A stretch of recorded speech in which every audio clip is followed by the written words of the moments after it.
have our chair and vice chair of Region 3 here, Christian Grusq, who is our Region 3 chair, and Diane Mans, the Region 3 vice chair.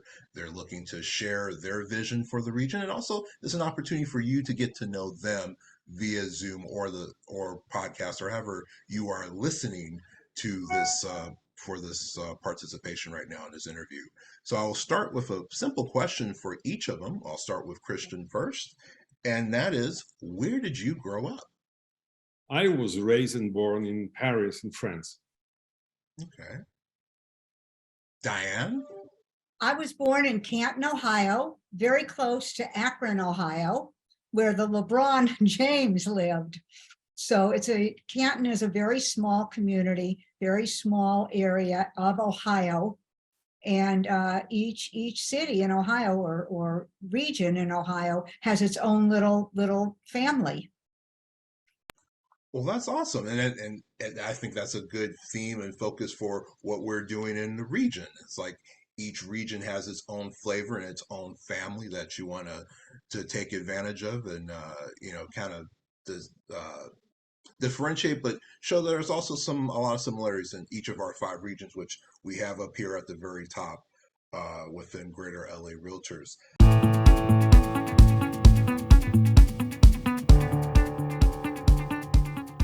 How did you get started in real estate? Well, I went to a opening of a very dear friend of mine and her mother in a lingerie store in the Glen Center. And while I was there, believe it or not, my truly dental technician was there who had stopped being a dental technician and became a realtor, she and her husband. And she said, why don't you join me and get your license and come and join me and we'll have fun. And it sounded good. And when I mentioned it to my children, who at that time were 12 and 7, they were so delighted that I would have something to do other than just driving them to carpool, that they even encouraged me and helped me study. So I did exactly that. I went and I joined Harley Sandler at that time and joined them as a mentor, as a mentee. Mm-hmm. Well, that's an awesome story to share right there, Diane. Just from word of mouth and just from someone you trusted and referred you to the opportunities. That's wonderful to hear. Christian, how did you get started in real estate?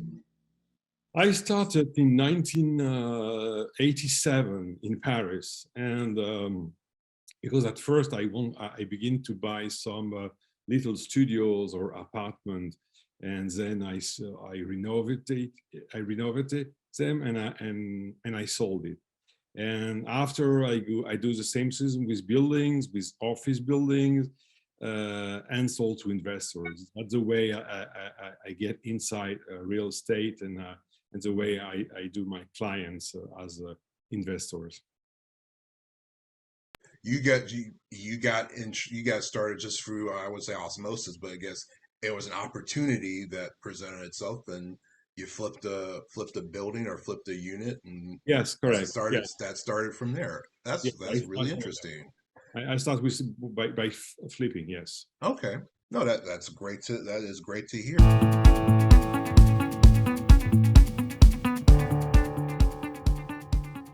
For you, how did you build your business? Well, that's the advantage of having a mentor and you being a mentee. I did not realize the value or the skills that I had that so combined with real estate in general. When I said to her, well, how do you get business and what do you do? Well, I had been a Girl Scout leader, a Brownie leader, a PTA volunteer. So I didn't just, be a joiner. I just was very involved in all the activities. And she suggested that I might tell them what I do. And curiously, once I did that, I started actually by mouth. I did very little mailers or very little. I really wanted to get my business started with real deals and really opened and closed and real clients before I started really pushing myself to see if in fact I was either good at it, I could do it safely.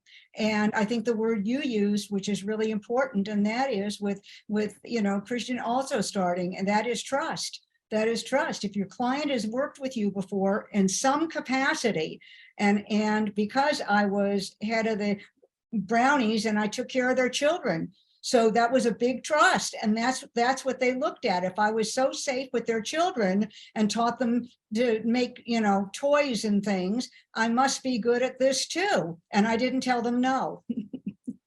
Well, that's great to hear. And again, I think that's a running theme with the kind of a quick follow-up on the mentor-mentee program. Who was your mentor in the real estate business?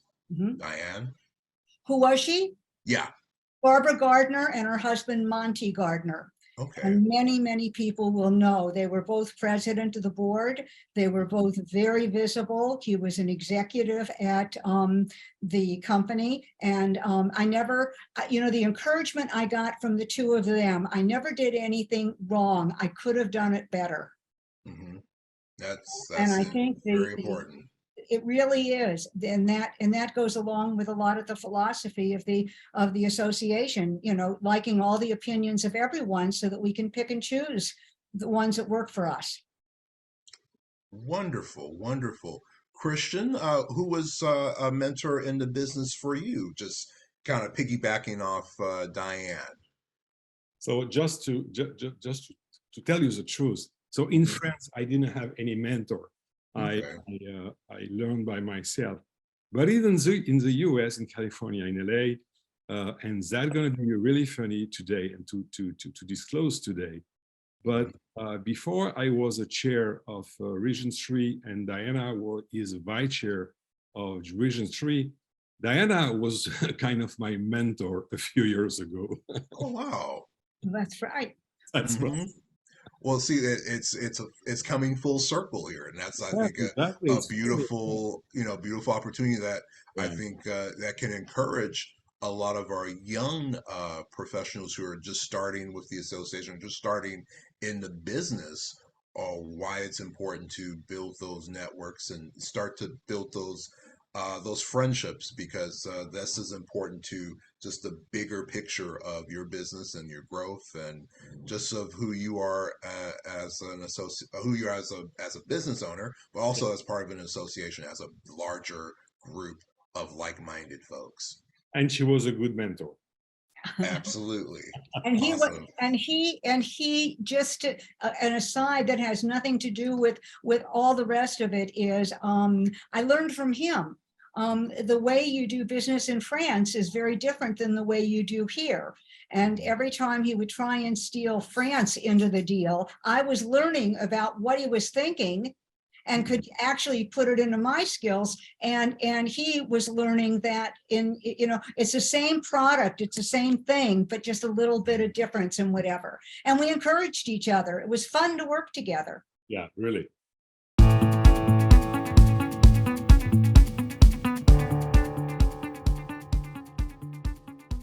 What are your goals for Region 3 this year?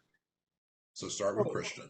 Yeah, so my goals from Region 3 this year is twofold. First, I want to let the realtors in Beverly Hills, Bel Air, and surrounding areas know that they have people to talk to us and to inspire vocation to succeed us in this volunteer leadership. We hope to get more people around us that wants to take responsibility in this.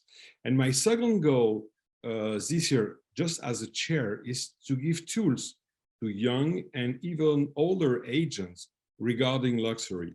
Why? Because we work in a very luxurious environment, and we need to know both the evolution from the past and the new standards of luxury. because the priorities are no longer the same. For example, in terms of energy, water, sustainable development. And my question for this year as a chair is, what is luxury now? What does it mean luxury now? Because I think it changed from a few years, and what is shown in luxury doesn't match really what is real luxury, real what is luxury and what is sustainable today. I think it's the wealthy people, it's exactly what they want now. Mm-hmm. No, that's some great points, and I think we learned when we presented at an event last year to the Beverly Hills Chamber, like the luxury market is still strong, even during the pandemic. It's still held really strong in the Beverly Hills region, and it's looking to get at least a 20% increase to this coming year. Based off certain forecasts, even with possibilities of it with inflation and different economic factors with interest rates and the like, it's still a thriving luxury market. So that's some great food for thought there. Diane, what are your goals for Region 3 this year? Well, I think the excitement for me to be back into doing and being able to address other people and get them involved. I think that Christian and I both feel very strongly about getting people involved with us, as well as really wanting to participate. Luxury is a very funny word. There was over $316 billion spent in California last year in luxury, what they considered luxury. And it wasn't just residential, it was all the things that go with it, the toys in the house, the cars, the jewelry. That 316 billion is a lot of money. It's a lot of situation.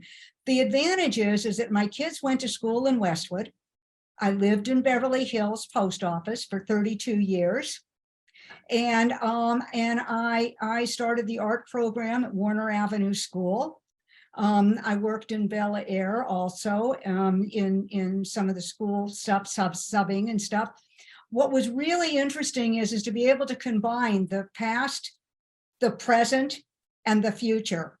And just going to some of the meetings that I've gone to, luxury, every single one of them has luxury. It just doesn't have the same dollar amount.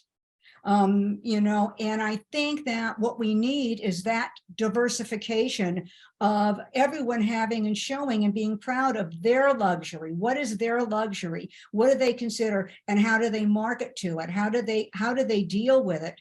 So I think that that's part of my goal, is to definitely attract as many people, have them call Christian or myself at any time and be part of this. They don't have to wait for 2 years to just be elected. We are more than glad to give them some kind of a role, or to be helpful, or on a panel that they could really push it forward and get their own interest going. It's fun. Awesome. No, that's definitely an encouraging goal to increase participation from a broad group of stakeholders, because as you well know, through your mentorship and how you were mentored, that produces future leaders, and that's an important goal for the association.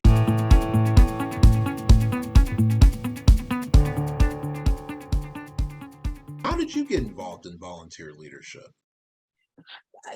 What happened is that when you dealt with Barbara and Monty, who both had been president of the board at one time, and God knows what else, I probably have a list of all the things that they would have, could have, should have. Their mantra always was to me, and based on my background with the Brownies and all the rest of it, give back. The more you give back, the more you learn, the more you are capable of getting an education and whatever. And it doesn't have to be full time. Like I said, Christian and I are interested, even if you just want to do one event with us or one meeting with us and come up with a schedule. I think that getting involved and giving back it's not charity. It's actually an enrichment, and it is something that I think that is really important for us in the industry. When you take a client out and you talk to them, and what do? You got to do something other than open houses, going on Caravan. Okay, what interesting thing did you do? What's developing? What's really happening in our area? And regionalizing, as our association is doing, I think is brilliant, because you've got a source. If you want to deal in any area now, all you have to do is call that regional person, that president or vice chair of that region, and you're going to get a mountain full of education and information and stuff to add to your own marketing and your own stuff that makes it your own. So for me, I think that I was born giving up. I was born an identical twin. I never had anything I didn't share from the moment I was conceived until now. So for me, it was never, do you want to give? Do you not do? It was always part of my DNA, I guess it was. Yeah. No, that's great that that little nugget. And I didn't realize you were part of a twin. So that's another interesting I was the factoid. oldest though. I want you Okay. to know, I was the oldest. There we go. No, that's an incredible factoid right there for those who are also part of twins who are listening. You have someone in Diane that you can conspire and also reason with in that regard. Christian, your question, in terms of how did you get involved in volunteer leadership? So I don't have any twins with me. Okay. It's different, but we may reach the same land. First of all, because I strongly believe, but really strongly believe, that we need to give what we know. We don't hold what we know. We have to give it. We have to share it. And also, it's the best way for ourselves to learn again and again about our industry and to try to move things forward and to protect all our clients, whether they are buyer or seller. And it is also an opportunity to help. So it's a reason why I wanted to attend to this volunteer leadership.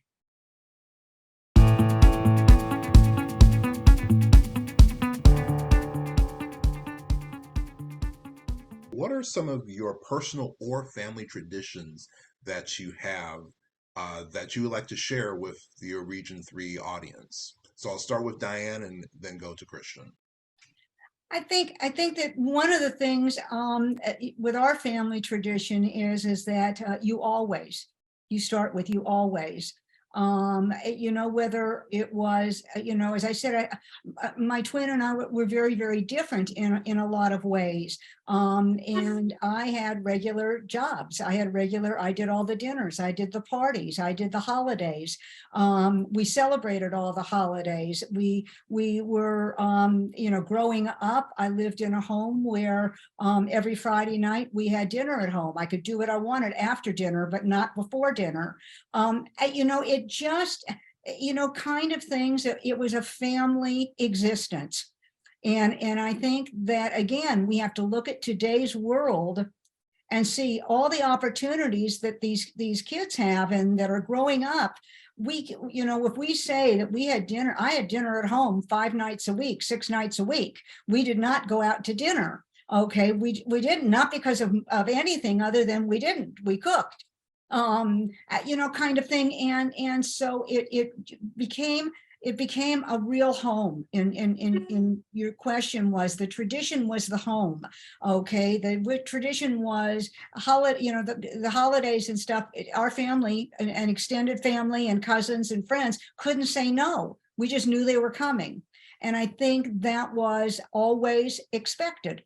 So I think that that's part of the being inclusive. I guess that's the word that I'm looking for. Inclusive in what I do for a living, inclusive how I live my life, and clearly how my home is opened. I have friends that know where my stuff is more than I do. They'll look for a cup of coffee and go right to the counter to get the counter. Okay. And I'm not offended by it. I'm thrilled. Go get it.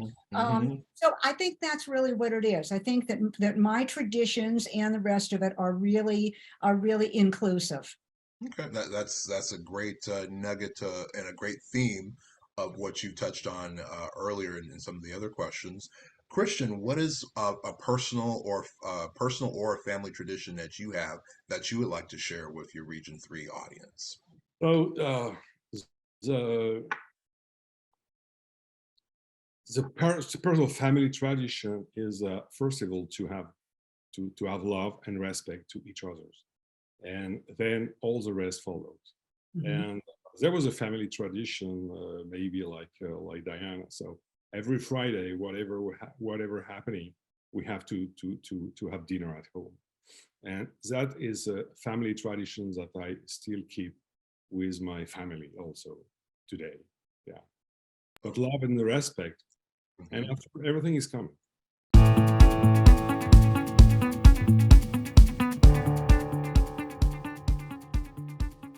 What does home mean for you? And I'll start with Christian. How I can say that? Home is everything, in fact. It's essential. It's both the cocoon and the place from which we get our energy to go back to find every day, every morning. So it's important to understand the expectation of our customers when they are looking for a new home. It's a place where they need to be happy. And it's a place, of course, if you think about something later, it's a place from where they will call you back and say, hey, I want to buy another home now. So home is everything. Wonderful. Diane, question for you. What does home mean for you? Well, I live by an expression called I live in abundance. And I'm grateful every single day for good health, good friends, good people around me. And it all starts with the warmth of my house, my home. It is everything to me. It's my office. With or without the pandemic, I still had my stuff set up in an office kind of environment. Maybe I used it, maybe I didn't, but it was there. It also serves as my gym room, which is also maybe sometimes and maybe not. My kitchen is always open, and it's always something that I'm doing and whatever. For me, a home was so important. Growing up, we lived with my grandparents, which some of you may or may not have done. It was a gift to us, to my sister and I. It was just a gift. And so you had 3 generations living in the house, which was really made the house so special because you always figured out which one you'd go to that would understand the issue or what you wanted. Again, you got that different kinds of people for different thinking and the rest of it. I think that my clients recognized that every one of them had a different mission for the house. And yet I still get letters from friends that I put into houses, first time buyers, their very first home, and how I taught them to put it into a rental later. And I still get with letters and little cards and said, I don't know what I would have done without you. It would be, and I say, I did everything with my house, and now it is my sanctuary. So for me, a home is all of those things. And that's what I would like to do, is pass that on to the people that are either buying or waiting or thinking about it or wanting to get in the business. What is it what is it for you? And if it wasn't that, what would you have liked it to have been? Because some of us didn't get the advantages of all of that, but would really like it. If in a perfect world, what would it look like? Great food for thought, great insight into who you are as GLAR leaders for Region 3 in Beverly Hills. I'm excited to be working with the two of you in the Beverly Hills region. And I think for those who are in Region 3 in Beverly Hills, you have 2 dynamic people ready to get more things done for Beverly Hills and have you all participate in that process. So you couldn't be in better hands with Christian and Diane. Thank you so very much.